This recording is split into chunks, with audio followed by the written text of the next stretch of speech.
ایک وجہ یہ بھی ہے کہ حالات سے پریشان ہو کے مزارات پہ جاتی ہیں اور وہاں جا کر بہت شرکیہ عمل کرتی ہیں.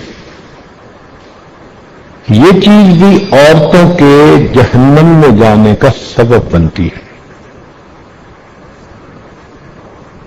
نبی علیہ الصلوۃ والسلام سے پوچھا گیا کہ عورتیں اتنی جہنم میں کیوں جائیں گی؟ نبی علیہ الصلوۃ والسلام نے دو باتیں بتائیں. فرمایا ایک تو لعنت ملامت بہت کرتی ہیں اور واقعی چھوٹی چھوٹی بات پہ کوئی نہ کوئی عیب جوئی کر لیتی ہیں. اور رہ گئی بات خامد کی، وہ تو جتنا اچھا ان کے ساتھ رہنے کی کوشش کرے، بس ایک دفعہ تھوڑی اونچ نیچ ہو جائے اس کے سب کیے کرائے پہ پانی پھیر دیتی ہیں. میں نے تو آپ کے گھر میں آ کے کبھی کچھ خیر دیکھی ہی نہیں. آپ نے تو مجھے ساری زندگی ستا کے رکھا. وہ محبت کے لمحات، وہ خوشیوں کے لمحات، وہ سب بھول جاتی ہیں، پانی پھیر دیتی ہیں. یہ جو ہے نا خاوند کی ناشکری، یہ تو بہت عورتوں میں ہوتی ہے. بھائی جتنی غلطی ہو اتنا ہی کسی کو برا سمجھنا چاہیے. ایک غلطی پر اس کے سب اچھائیوں کو تو برائیاں نہیں بنا دینا چاہیے. اور جب ان کو سمجھایا جائے تو آگے سے جو ہم نے تو جی ناز میں یہ بات کر دی تھی. بھئی کر تو دی تھی نا، زبان سے بات نکل تو گئی تھی، نامہ اعمال میں لکھی تو گئی تھی نا. اب فرشتوں نے یہ تھوڑا لکھنا ہے کہ اس نے ناز میں یہ بات کر دی. اور پھر کبھی کبھی پتہ کیا جواب دیتی ہے، اور جی میں نے تو اوپر اوپر سے بات کی تھی. یہ اوپر اوپر کی بات ہمیں آج تک سمجھ میں نہیں آئی. بھئی جب آپ کی زبان سے الفاظ نکلے خاوند کی ناشکری کے، تو اوپر اوپر سے بات کا کیا مطلب؟ یہ سب شیطان کے بہکاوے ہیں. ایسی باتیں نہیں کرنی چاہیے جو انسان کے کیے ہوئے عملوں کو ضائع کر دے. یہ جو نعمت کی ناشکری ہوتی ہے، اس کی وجہ سے اللہ تعالیٰ بندے کو نعمتوں سے محروم فرما دیتے ہیں. اس لیے حدیث پاک میں عورت کو ناقصات العقل کہا گیا ہے کہ عورتیں عقل کی ناقص ہوتی ہیں. اب یہ جو عقل کی ناقص کہا گیا، اس کا کیا معنی؟ اس کا معنی یہ نہیں ہوتا کہ یہ بے وقوف ہوتی ہیں، عقلی اعتبار سے ان میں سمجھ نہیں ہوتی. نہ، عورتیں اتنی عقل مند اور سمجھدار ہوتی ہیں کہ اچھے بھلے بندے کی سٹی کو گم کر دیتی ہیں، ٹگنی کا ناچ نچا دیتی ہیں بندے کو. عام طور پر ہم نے دیکھا کہ بچیوں کے رزلٹ میں ان کے نمبر زیادہ ہوتے ہیں بنسبت بچوں کے. تو پھر ان کو کیوں ناقصات العقل کہا گیا؟ تو اس راز کو سمجھنے کی ضرورت ہے. ناقصات العقل اس لیے کہا گیا کہ ان کے جذبات ان کی عقل پر غالب آ جاتے ہیں. لہذا جس سے محبت کرتی ہے اتنا چاہے گی کہ جی کرے گا کہ ساری دنیا کے لوگ مر جائیں اور گلیوں میں بس یہ چلے. اور اگر کسی سے نفرت کریں گی ذرا سی بات پہ تو جی چاہے گا یہ زمین کے اوپر کیوں ہے، ابھی زمین کھل جائے اور یہ زمین کے نیچے چلا جائے. اس قدر ان کے اندر شدت ہوتی ہے اور یہ شدت ان کے عقل کو ناقص کر دیتی ہے. یہ فیصلے اچھے نہیں کرتی. پھر چنانچہ ہم نے کئی مرتبہ یہ تجربہ کیا، اچھے خاندان کی لکھی پڑھی لڑکی اب کسی بدکار قسم کے لڑکے نے اس کے ساتھ تعلق جوڑ لیا. نہ وہ لڑکا کسی اچھے خاندان سے ہے، نہ وہ کوئی کام کرتا ہے، نہ اس کی تعلیم ہے، نہ کوئی اس کی پرسنالٹی ہے. کوئی جوڑ نہیں بنتا دونوں کا. ماں باپ سمجھا سمجھا کے تھک جاتے ہیں, کہتی ہے نہیں میں نے تو اسی سے شادی کرنی ہے. اب اس کو جتنا مرضی سمجھائیں کہ بھئی اس کے پاس نہ گھر ہے نہ در ہے نہ نوکری, کہاں سے کھائے گا تمہیں کھلائے گا, سپورٹ کیسے کرے گا تمہیں, کہتی ہے بس میں گزارا کر لوں گی. تو یہ جذبات ان کے اوپر اتنے غالب آ جاتے ہیں کہ یہ فیصلے غلط کر جاتی ہیں. ذرا سی بات پہ خامد کو کہیں گی ہاں مجھے آپ چھوڑ دیں, تو یہ جو بیوقوفی کے فیصلے کر دیتے ہیں نا جذبات میں آ کے, شریعت نے کہا کہ یہ ناقصات العقل ہوتی ہے. اس لیے تو شریعت نے طلاق کا حق مرد کو دیا.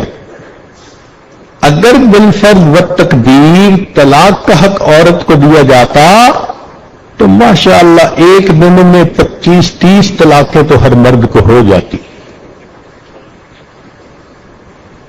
اس لیے شریعت نے کہا کہ ہم ناقصات العقل والدین, دین اور عقل کی ناقص ہوتی ہیں. تو جذباتی فیصلے نہیں کرنے چاہیے, اللہ کی نعمتوں کی ناقدری نہیں کرنی چاہیے. خامن کے گھر میں جتنی تکلیف ہے اس کو اتنا ہی رکھیں, اور جو اس گھر میں اچھائیاں ہیں ان اچھائیوں کو برائیاں نہ بنائیں. پھر یہ کہ جب ان کی طبیعت غصے میں ہو تو ذرا سی بات پہ لڑائی جھگڑا کر لیتی ہے. لڑنا جھگڑنا دنیا کا سب سے آسان کام. دو پڑوس میں تھی, جب فارغ ہوتی تھی کام سے تو پھر دیوار سے ایک دوسرے کو دیکھتی تھی. ایک کہتی تھی آپ پڑوسن لڑیں, وہ کہتی تھی لڑے میری جوتی, یہ کہتی تھی جوتی لگے تیرے سر پہ. چل انیل شروع ہو جاتی تھی دونوں کی. تو لڑائی جھگڑا کرنا کون سا مشکل ہے. تو یہ چیز اللہ رب العزت کے ہاں پھر عورت کا درجہ گرا دیتی ہے. ساس کے ساتھ جھگڑا بنا لیتی ہیں, نند کے ساتھ جھگڑا بنا لیتی ہیں. سگی ماں تھپڑ بھی لگا دے تو چپ کر جائیں گی, اور اگر ساس صحیح بات میں اصلاح کی خاطر بتا بھی دے, کہتے ہیں ہر وقت روک ٹوکی کرتی رہتی ہے.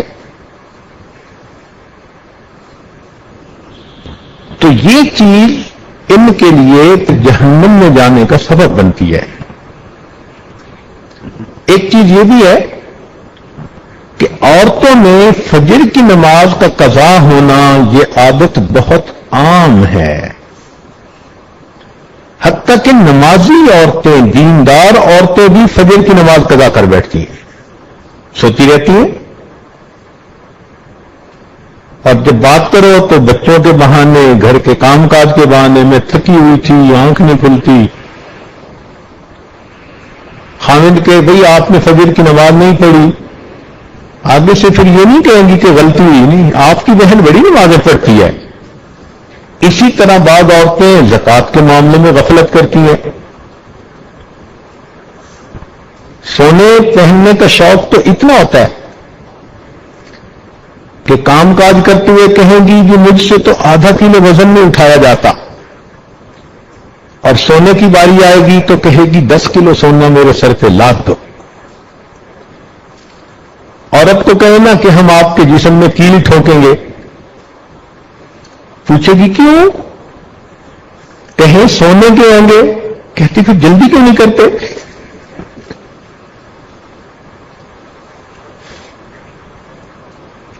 تو محبت سونے کی اتنی, لیکن زکات دیتے وقت کیونکہ نقد پیسے نہیں ہوتے, کہتی ہیں جی ہم کیسے زکات دیں. تو زکات کے اندر غفلت کرنا جہنم میں جانے کا سبب. اب جن عورتوں پہ زکات ہوتی ہے ان کو قربانی بھی کرنی ہوتی ہے, لیکن قربانی کے موقع پر اپنی طرف سے جانور کو قربان کروانا اس میں غفلت کرتی ہے.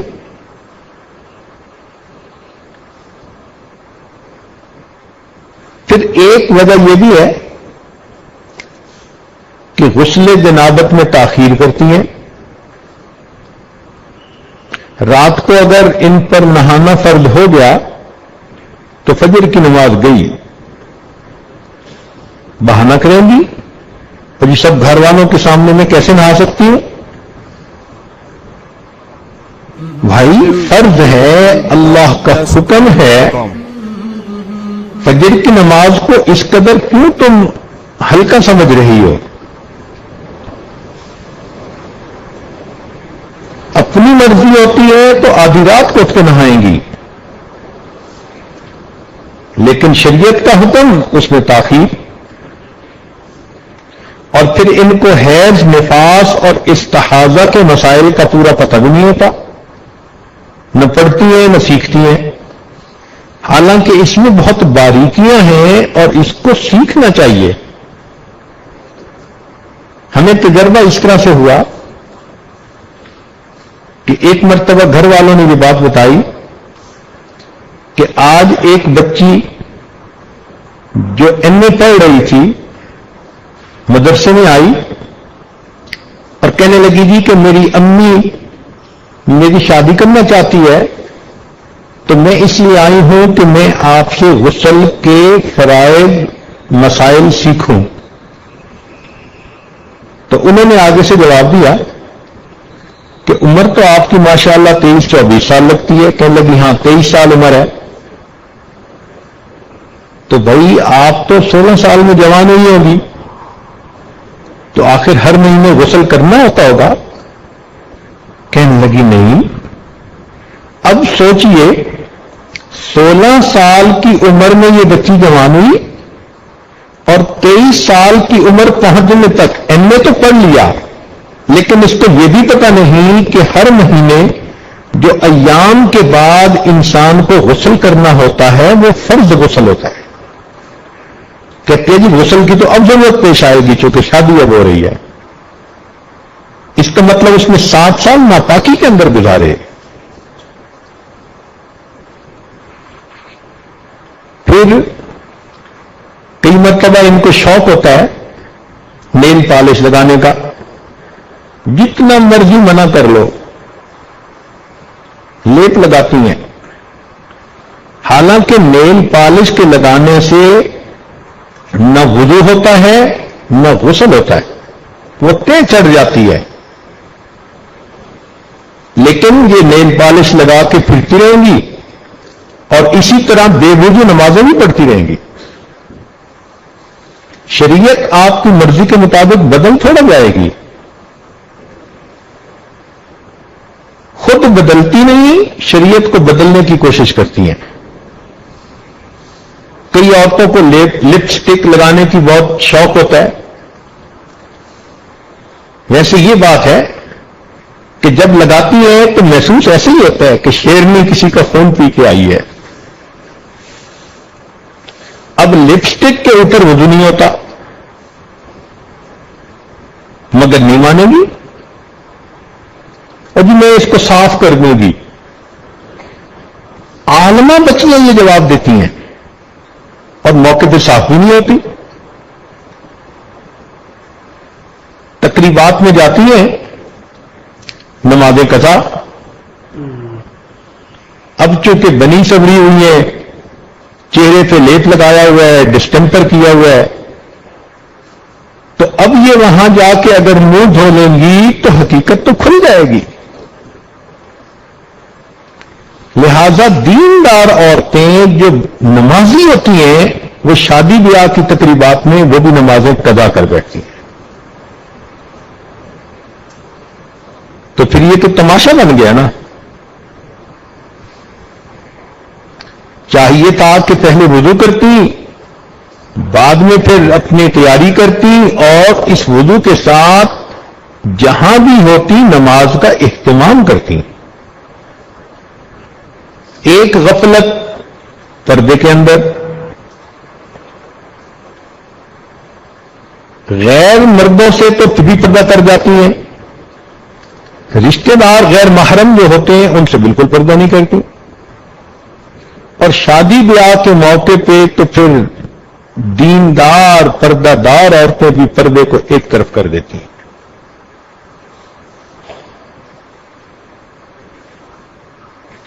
پاکی ناپاکی کی طرف اتنا دھیان نہیں ہوتا.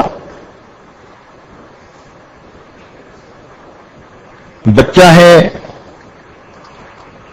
اب اس کے کپڑے، اپنے کپڑے، کوئی چیز دھو رہی ہے اور چھینٹے اپنی شلوار پہ پڑ رہے ہیں اور پرواہ نہیں. بھئی یہ جو چھینٹے نیچے سے پھر کپڑوں پہ پڑے، یہ کچھ پاک نہیں ہوتا پانی، نہیں، بس عادت ہوتی ہے. جہاں دو چار عورتیں اکٹھی ہوئیں بس وہاں غیبت شروع ہوئی. ضرورت ہی کیا ہے کسی کی بات کرنے کی، مگر رہ نہیں سکتی. وہ کسی بادشاہ نے کہا تھا کہ جو سب سے بڑا جھوٹ بولے گا میں اسے انعام دوں گا. لوگوں نے بہت باندھ باندھ کے جھوٹ بولے. ایک آدمی آیا، اس نے کہا جی میں نے دیکھا ایک جگہ 100 عورتیں بیٹھی تھیں اور بالکل خاموش تھیں. تو اس نے کہا کہ اس کو انعام دینا چاہیے کہ سب سے بڑا جھوٹ تو یہ ہے، اتنا جلدی انفارمیشن پاس آن کرتی ہیں کہ ایک منٹ کے لیے دوسری عورت کو ملے گی نا تو اس کو اپنے خاوند کے بارے میں، ساس کے بارے میں، گھر کے بارے میں بھی سب کچھ بتا دیں گی، اور پیٹ میں کیا انہوں نے اٹھایا ہوا ہے اس کے بارے میں بھی بتا دیں گی. اب یہ جو شکایتیں بیٹھ کے کرتی ہیں محفلوں میں، اللہ رب العزت کو ناپسند. اگر آپ صبر کر لیتی آپ کو اجر ملتا. آپ نے مخلوق کے سامنے شکایتیں کی، اب اس سے آپ کا عمل بھی ضائع ہوا اور الٹا گناہ بھی لکھا گیا. پھر اگر کسی سے کچھ تھوڑی بہت کشیدگی ہے تو جان بوجھ کے ایسے کام کریں گی، ایسی بات کریں گی کہ اس کا دل دکھے، اور پھر آپس میں بیٹھ کے بات بھی کرتی ہیں. میں نے کہ ایسی بات کر دی بس سڑتی رہی ہوگی. اب یہ جو ذہنیت ہے نا کہ میں نے ایسی بات کی کہ وہ جلتی رہی ہوگی، وہ نہیں جلتی، اپنے آپ کو آپ جہنم میں جلانے کا سبب بنا رہی ہیں. دل آزاری کرتی ہیں. ایک وجہ یہ بھی ہے کہ ابتدائی جوانی سے بے پردگی، بالغہ ہو چکی ہیں مگر پردے پہ تیار نہیں ہوتی.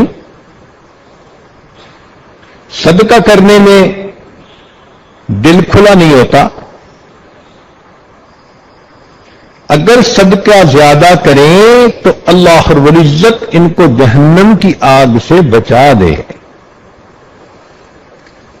اگر غلطی کر لیتی ہیں تو معافی مانگنے میں شرم کرتی ہیں، کہتی ہیں جی میں کیسے معافی مانگوں. بھئی دنیا میں معافی مانگنا آسان، قیامت کے دن اس کا جواب دینا یہ مشکل کام. غصے میں آ جائیں تو کفری عقل میں بول جاتی ہیں، صریحاً ایسے الفاظ نکالتی ہیں کہ جس سے انسان ایمان سے خارج ہو جاتا ہے. اور ایک وجہ بڑی یہ بھی ہے کہ اللہ تعالیٰ کے شکوے کرنے شروع کر دیتی ہیں. اب تنگ کیا بندوں نے، شکوے کر رہی ہیں پروردگار کے. اور کئی دفعہ ہم نے تو یہ تجربہ کیا کہ جیسے خامن سے ناز کا تعلق رکھتی ہیں نا، خدا سے بھی وہی تعلق رکھتی ہیں. ایک مرتبہ ٹیلی فون پر کسی نے کوئی بات پوچھنی تھی، بڑے افسر کی بیگم تھی، تو بات کرتے ہوئے وہ ایسے بات کر رہی تھی اللہ تعالیٰ کے بارے میں جیسے خامن کے بارے میں بات کرتا ہے کوئی. اور جی میری دعائیں اس نے سنی نہیں، اب تو میں بھی دعائیں نہیں مانگتی. میں نے کہا کہ خدا خدا ہے، اس کو خامد نہ سمجھو. پھر جب تھوڑا اس کی کھچائی کی تو اس کی بات سمجھ میں آئی. ایک بڑی وجہ یہ بھی سنت کا استخفاف کرتی ہیں. کوئی اگر نصارہ کا طریقہ ہو تو بڑے شوق سے اپنائیں گی، اور کہہ دو کہ یہ سنت عمل ہے تو اس کی طرف دھیان ہی دیں گی، الا ماشاء اللہ۔ پھر ان وجوہات میں سے ایک وجہ یہ بھی ہے کہ حلال کا اہتمام ان میں کم ہوتا ہے، ان کو اپنی ضرورت کے لیے پیسے چاہیے، چاہے خامد کہیں سے لا کے دے، وہ رشوت سے لا رہا ہے، وہ ملاوٹ کے چیز سے کما کے لا رہا ہے، اس کا دھیان نہیں دیتی۔ عمومی بات ہو رہی ہے، یقیناً کچھ نیک عورتیں ایسی ہوتی ہیں کہ جو اس کا بہت اہتمام کرتی ہیں، لیکن بات تو جنرل ہو رہی ہے نا، تو جنرل رسپانس ہم نے یہی دیکھا کہ ان کو حرام حلال کی اتنی فکر نہیں ہوتی، اور مشتبہ چیزیں کھانے میں بھی پرواہ نہیں ہوتی۔ چنانچہ سفر پہ ادھر ادھر نکلتی ہیں تو ان کو ہوٹلوں کے کھانے اور باہر کے کھانے بہت اچھے لگتے ہیں۔ ایک یہ بھی جو ہے وہ کوتاہی ہوتی ہے کہ اللہ تعالیٰ اگر کسی بچی کو اچھے خاندان میں پیدا کر دے، مال پیسہ دے دے، اچھی تعلیم دے دے اور ساتھ حسن و جمال بھی دے دے، اب اس کا پاؤں زمین پہ نہیں ٹکتا۔ خود پسندی کی وہ مریضہ بن جاتی ہے، اپنے بارے میں کوئی ایک حرف نہیں سن سکتی۔ اگر ان کے سامنے کسی دوسری عورت کی تعریف کر دی جائے برداشت نہیں کر سکتی، چاہتی ہیں کہ بس میرے حسن و جمال کی ہی تعریف ہو، جو میں ہوں بس وہ تو میں ہوں۔ حالانکہ مہلکات میں سے ہے، مہلکات کہتے ہیں کہ جن چیزوں سے انسان جہنم میں جائے گا۔ نبی علیہ السلام نے فرمایا وَإِعْجَابُ الْمَرْءِ بِنَفْسِهِ، کہ بندہ جب عجب کرتا ہے تو عجب کی وجہ سے جہنم میں جاتا ہے۔ تو عجب اور خود پسندی کی مریضائیں تو بہت زیادہ ہوتی ہیں۔ پھر بدگمانی کی عادت بہت ہوتی ہے، ذرا ذرا سی بات پہ جلدی بدگمان ہو جائیں گی لوگوں کے بارے میں، اور بہتان بھی آرام سے لگا دیتی ہیں۔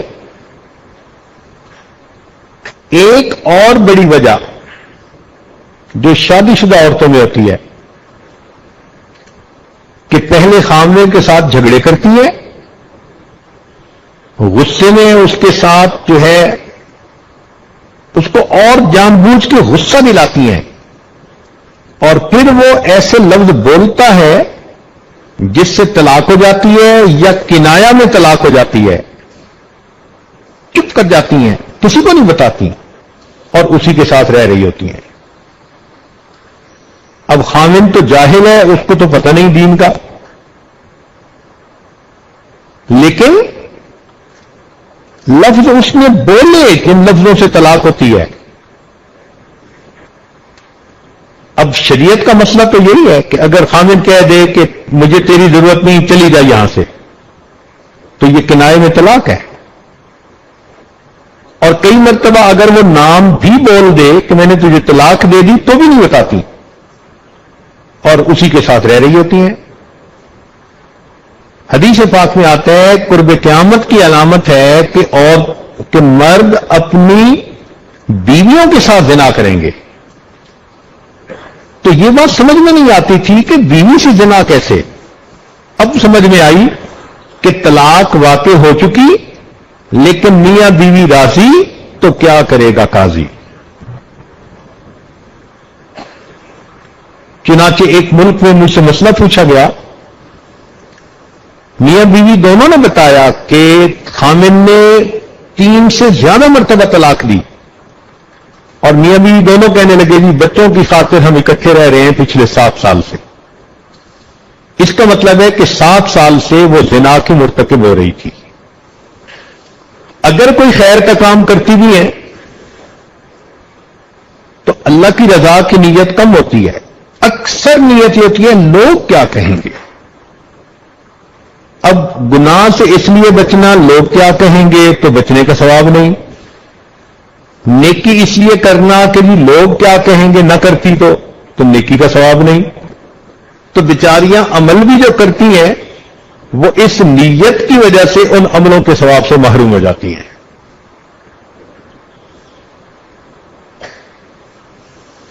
تو ان چیزوں کی اصلاح انتہائی ضروری ہے کہ اپنی کی ہوئی نیکیوں کو بیچاری ضائع کر بیٹھتی ہے اور اس وجہ سے پھر یہ جہنم کا جانے کا اپنا راستہ ہموار کر لیتی ہیں۔ تو نبی علیہ الصلوۃ والسلام کا یہ فرمان کہ من 99 امرأۃ واحدۃ فی الجنہ، کہ 99 عورتوں میں سے ایک جنت میں جائے گی، وبقیتہن فی النار، اور باقی ساری جہنم میں جائیں گی۔ یہ بہت آئی اوپنر ہے عورتوں کے لیے، اس لیے چاہیے کہ اپنی ان خامیوں پر نظر کریں، جہاں جہاں اصلاح ہو سکتی ہے اس کی اصلاح کریں، اللہ رب العزت سے معافی مانگیں۔ اللہ رب العزت بڑے کریم ہے، بندہ اپنی زندگی میں جب بھی کسی بات کا احساس کر لے اور اللہ کے دروازے پر آ کر معافی مانگے، رب کریم اس کے گناہوں کو معاف فرما دیتے ہیں۔